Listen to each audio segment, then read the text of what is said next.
Hai guys, aku Yulia dan ini merupakan video pertamaku di YouTube. Video ini bertujuan sebagai bentuk diseminasi untuk keperluan penilaian dalam rekognisi kegiatan MBKM. Di video pertama ini, kita akan membahas tentang pengenalan dasar mangrove. Jadi, apa sih itu mangrove? Mangrove adalah komunitas tanaman yang hidup di daerah antara laut dan daratan dan dipengaruhi oleh pasang surut.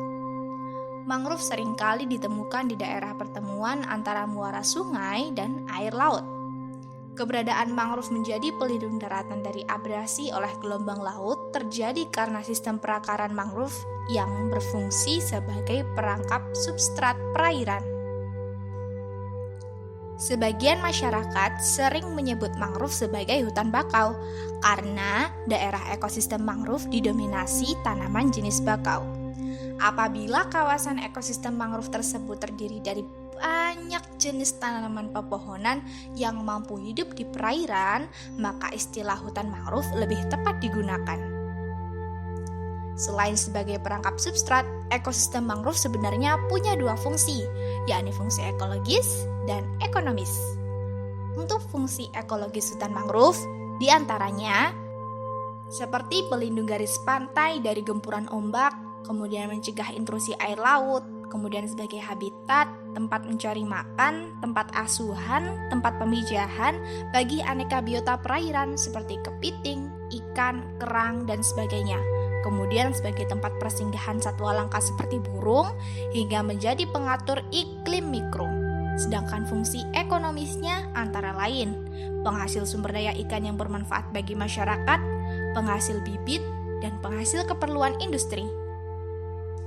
Tapi kamu penasaran gak sih, walaupun mangrove hidup di wilayah yang ekstrim seperti substrat berlumpur, kemudian tekanan oksigen yang sedikit, kemudian digenangi oleh pasang air laut secara periodik, kemudian tingkat salinitas yang fluktuatif, mangrove mempertahankan hidupnya dengan melakukan berbagai adaptasi. Gimana ya kira-kira? Pertama, dari segi akarnya. Jadi beberapa jenis mangrove memiliki tipe akar yang berbeda sesuai lingkungan tumbuhnya. Contohnya, ada akar tunjang. Contohnya pada Rhizopora spp yang berguna untuk menopang pohon. Kemudian ada akar nafas, contohnya pada Soneratia spp dan Avicennia spp yang muncul di permukaan tanah untuk aerasi. Kemudian ada akar lutut, contohnya pada Bruguiera yang memberikan kesempatan bagi oksigen untuk masuk ke sistem perakaran. Kemudian ada akar banir, kemudian akar papan. Kemudian dari segi daun, hampir semua jenis mangrove daun-daunnya punya kenampakan anatomi yang membatasi hilangnya uap air. Contohnya ia punya kutikula yang tebal, lapisan lilin, dan stomata yang tersembunyi. Hal ini ditujukan untuk menyiasati paparan sinar matahari dan suhu yang tinggi, sehingga tumbuhan mangrove punya tingkat transpirasi yang rendah.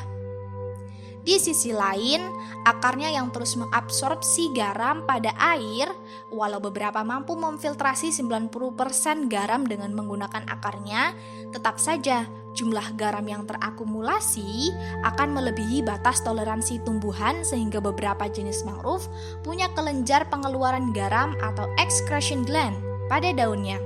Yang lainnya dengan cara mengalirkan garam tersebut ke daun-daun muda yang baru terbentuk.